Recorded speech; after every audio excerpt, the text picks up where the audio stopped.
OK, hey, bonjour tout le monde. Je prends un petit peu de temps pour faire une petite capsule vidéo, pour faire un retour sur le début d'année, surtout sur les rapports, les taux et les proportions, car les proportions, c'est un élément très important que tu vas utiliser en secondaire 3, 4 et même secondaire 5. Donc, c'est une façon de penser les proportions pour découvrir certaines mesures.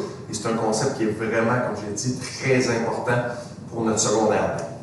Donc, pour partir, je vais faire un petit retour sur c'est quoi la différence entre un rapport et un taux. Essentiellement, un rapport et un taux, c'est deux fractions. Donc, on compare deux choses. La différence, c'est qu'un rapport, je vais comparer des éléments qui ont les mêmes unités.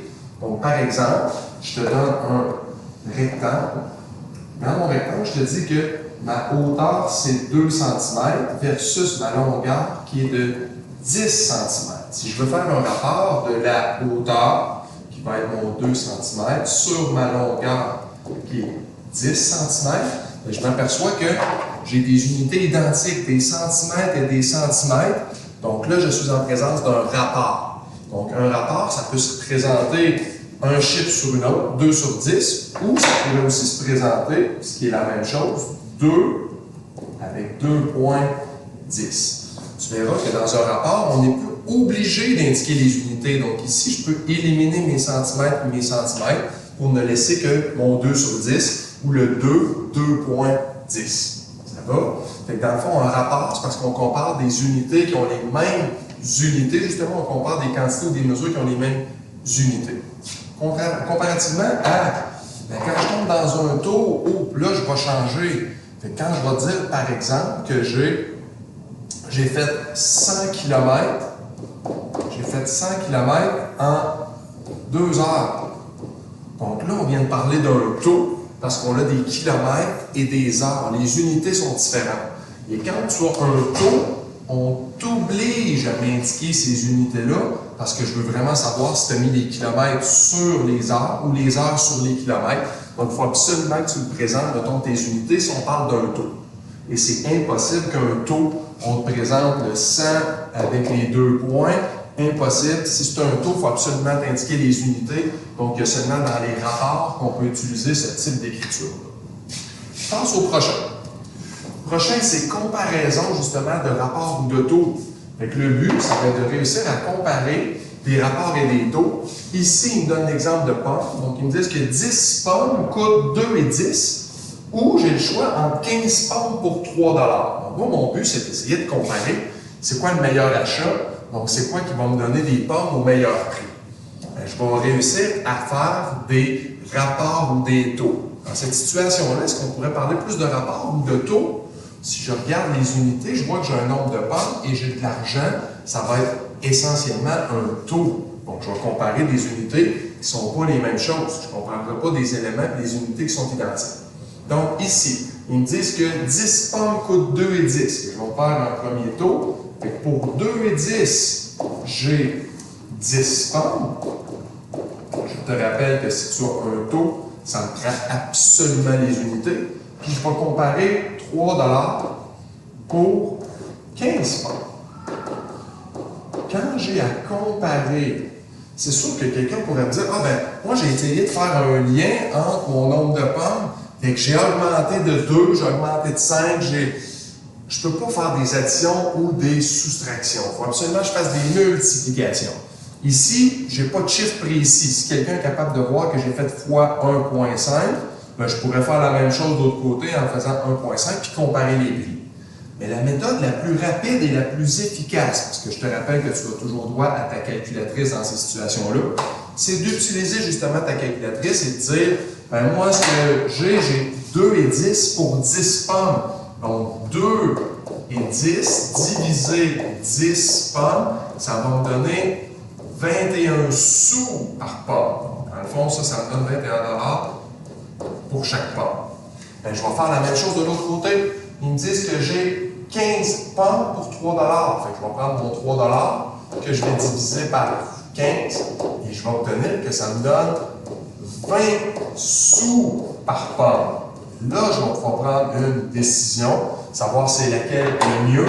Mais moi, ce que je voulais, c'est de réussir à trouver mon nombre de pommes qui était le meilleur. Fait que si j'obtiens que 20 sous par pomme, c'est un meilleur prix que 21 sous par pomme, donc je peux comparer. Fait que quand on donne des unités qu'on veut comparer différentes mesures, bien, on va te demander de ramener ça à un quotient, c'est-à-dire ramener ça en faisant une division pour vraiment pouvoir comparer plus facilement. Troisième petit point, et je vous ai dit tantôt que ça, c'est vraiment le plus important dans le premier chapitre. Donc, c'est de réussir à comprendre c'est quoi une proportion, parce que les proportions, on s'en sert à plusieurs secondaires. Donc, une proportion, c'est quoi? C'est l'égalité entre deux rapports ou deux taux. Donc, ici, moi, je t'ai présenté des rapports parce que je n'ai pas indiqué les unités. Et on dit que 3 sur 8, c'est la même chose que 15 sur 40. Plusieurs façons de vérifier que j'ai une égalité, et si je me fie à l'écriture que vous en faites, vous oubliez très souvent de marquer le symbole d'égalité. Donc, si je vois deux rapports, un à côté de l'autre, mais tu ne m'as pas marqué que c'est un signe d'égalité entre les deux, je ne peux pas savoir que c'est une proportion. Dans une proportion, ce qu'on est capable de voir, c'est que, ici, si tu me dis que j'ai multiplié par 5 pour avoir le 15, je devrais normalement aussi multiplier par 5 pour avoir mon 40 si je fais 8 fois 5. Fait que je suis capable de voir qu'il y a un lien entre mes dénominateurs et mes numérateurs. Par contre, on s'est dit, nous autres, que ça arrive parfois que les chiffres sont très gros ou que c'est pas évident, c'est pas facile de voir qu'est-ce qui s'est passé comme facteur. Ça a été multiplié par quoi? C'est peut-être multiplié par un chiffre à virgule, c'est peut-être même multiplié par un négatif. Donc, la propriété qu'on a vue puis qu'on t'a demandé de savoir, c'est que le produit des extrêmes est toujours égal au produit des moyens. Dans une proportion, on se dit que le produit des extrêmes, c'est les deux extrémités. Le produit de 40 et de 3 devrait me donner la même réponse que la multiplication des moyens, c'est-à-dire le 8 et 15. On va vérifier ça ensemble. Donc ici, on va descendre un petit peu. Donc ici, on s'est dit que 3 fois 40 devrait me donner la même chose que 8 fois 15. Est-ce que c'est vrai que 3 fois 40 qui me donne 120, ça me donne la même chose que 8 fois 15? Ce qui me donne aussi 120, oui, j'ai donc une proportion, donc je le sais que ça c'est une proportion et ça fonctionne tout le temps. Donc oui, je peux y aller par la multiplication, par quel facteur ça a été multiplié ou ça a été divisé. Je te rappelle que je ne peux pas faire de plus ou de moins, juste des multiplications, des divisions. Mais le moyen le plus rapide et le plus efficace, c'est de savoir la propriété suivante, que le produit des extrêmes, produit en oblique, produit des extrêmes, ici, est égal au produit des moyens. Application de cette propriété-là, c'est justement quand tu as à déterminer des termes manquants dans une proportion. Donc, souvent, on donne une situation, on va te demander de trouver un terme manquant pour que justement ça reste proportionnel, ça reste dans une situation de proportionnalité. Donc, par exemple, si j'ai 3 sur 8 qui est égal à 11 sur quelque chose, c'est là que le problème survient parce que pour passer de 3 à 11, j'ai multiplié par quelque chose, mais je n'ai pas multiplié par 3 parce que ça me donne 9, je n'ai pas multiplié par 4, donc ça serait multiplié par 3, quelque chose. Je ne suis pas capable de trouver mon facteur multiplicatif, c'est là que je vais vraiment utiliser mes proportions, et mes proportions vont toujours fonctionner. Je te rappelle que mes proportions, ce qu'on te demande, c'est le produit des extrêmes, le produit des deux qui sont en oblique, ça me donne le produit des moyens. Donc là-dedans, normalement, 3 multiplié par la valeur de x devrait me donner la même chose que 8 multiplié par 11. Donc 3 fois x est supposé me donner la même réponse que 8 fois 11, 88. Moi, si je veux utiliser le x ici, je vais diviser par 3 pour éliminer mon 3. Et je vais diviser par 3 l'autre côté. Donc, x serait égal à 88 sur 3. C'est sûr que si 88 divisé par 3, ça te donne ou ça te cause problème, aucune problématique de mettre ça en chiffre à virgule. Donc, ça me donne 9,3 périodique. Donc, 29,3 périodique pour ma proportion.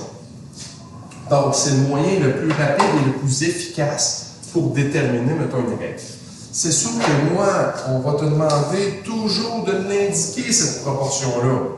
Et par la suite, il y en a beaucoup que, au lieu de me l'écrire comme ça, ils ont compris que, quand j'en ai deux connus, le 8 et le 11, vraiment que j'en ai deux connus en oblique, je vais les multiplier ensemble et je vais diviser par le troisième. Donc, possible, ça ne me dérange pas, que quand tu arrives à la proportion, le prochain point que tu me marques, c'est 8 fois 11 divisé par 3, et ça va me donner la valeur de x. Tous ceux qui sont en oblique, je les multiplie et je vais diviser par mon troisième fait. Donc, les proportions, super important, c'est quelque chose qu'on va utiliser régulièrement en secondaire 2 puis dans les secondaires qui suivent. Situation, parce qu'ils me disent, hey, c'est bien beau d'utiliser les proportions, mais faut-il encore avoir des situations où c'est proportionnel? Donc, ce n'est pas toutes les situations dans la vie courante qui sont proportionnelles. À toi de déterminer si oui, il y a un lien, et s'il y a vraiment quelque chose qui suit. On avait vu, nous autres, graphiquement, une situation proportionnelle, il fallait que ça passe par 0,0, puis que c'est tout le temps multiplié par le même chiffre. Est-ce que ça double, est-ce que ça triple, est-ce que ça quadruple? Peu importe, mais pour avoir une situation de proportionnalité, il faut que ça soit proportionnel. Donc, voici deux petites situations, on va essayer de les analyser ensemble. La première, ils me disent qu'un élève qui étudie 30 minutes par jour a obtenu une moyenne de 72 % lors d'un examen. Quelle sera sa moyenne s'il étudie 45 minutes par jour? Donc, est-ce que tu penses qu'il y a vraiment un lien et qu'il y a une cause? Est-ce que si j'utilise ou que j'étudie le double du temps, ma note devrait être le double? Je ne crois pas. Je pense que oui, plus tu vas étudier, meilleure ta note va être, mais je ne pense pas qu'il y a un lien proportionnel en disant, ben j'ai étudié juste 2 minutes, je vais me ramasser, mettons, avec 20 %. Ou que j'étudie le double de minutes, je vais avoir le double de la note. Donc, la situation ici présentée, malheureusement, ce n'est pas une situation de proportionnalité, donc je ne peux pas utiliser les proportions pour la résoudre. Ma deuxième situation, ils me disent qu'il faut 25 minutes pour parcourir 4,3 km d'un sentier pédestre en montagne. Si la longueur totale du sentier est de 22,1 km, combien de temps faudra-t-il pour pouvoir parcourir en entier?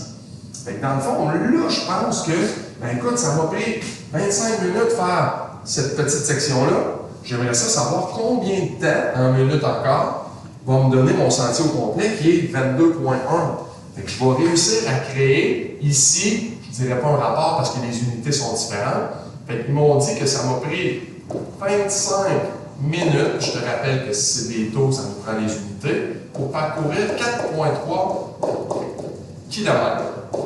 Ben moi, j'aimerais savoir combien de temps ça va me prendre pour faire le sentier au complet, qui est 22,1 km. Vu que j'ai déjà mis mes unités minutes en haut et mes kilomètres en bas, vu que moi, j'ai à placer mon sentier au complet, qui est des kilomètres, je vais le placer sur la même étage. Et ici, mon X, ce que je vais chercher, ça va être mon nombre de minutes. Dans le fond, ce que je cherche, c'est un nombre de minutes. Je te rappelle que les unités doivent être pareilles. Si tu me dis que hey, j'ai des minutes versus des minutes, c'est parfait, mais si tu me dis que j'ai des minutes versus des heures, ça va être à toi de transformer pour avoir les mêmes unités. Et ici, bien, comme à l'habitude, je descends un petit peu. Oh.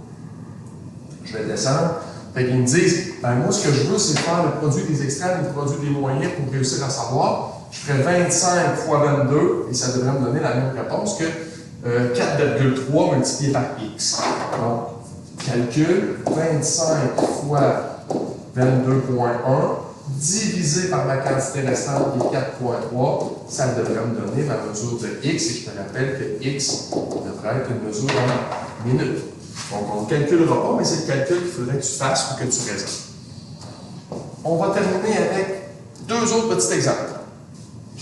Donc, hey, premier exemple là-dedans, ce qu'on va te demander, ils me disent, pour faire un bon chocolat chaud, il faut 30 g de poudre pour 250 ml de lait. Donc, ça, c'est la recette idéale, c'est le meilleur chocolat chaud que tu auras jamais pris. Quelle quantité de lait faut-il ajouter à un grand verre contenant 70 g de poudre de chocolat en poudre? Et dans le fond, j'arrive ici et je vais réussir à créer, ça va être ici un taux, parce que je parle de grammes versus millilitres. Je sais que la recette parfaite, c'est 30 grammes pour 250 millilitres.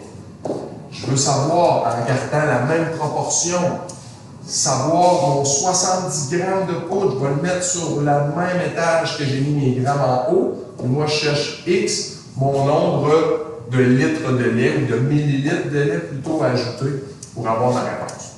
Fait, ici, encore une fois, je descends, je regarde ce que je connais en oblique, c'est les deux ici, et ça va me donner 250 fois 70, et je vais diviser par ma troisième quantité par 30, et je vais obtenir ma réponse. Donc, si je prends ma calculatrice et je fais mon 250 fois 70 divisé par 30, j'obtiens que ça me prend 583,3 périodiques millilitres de lait pour réussir à faire la même recette puis avoir mon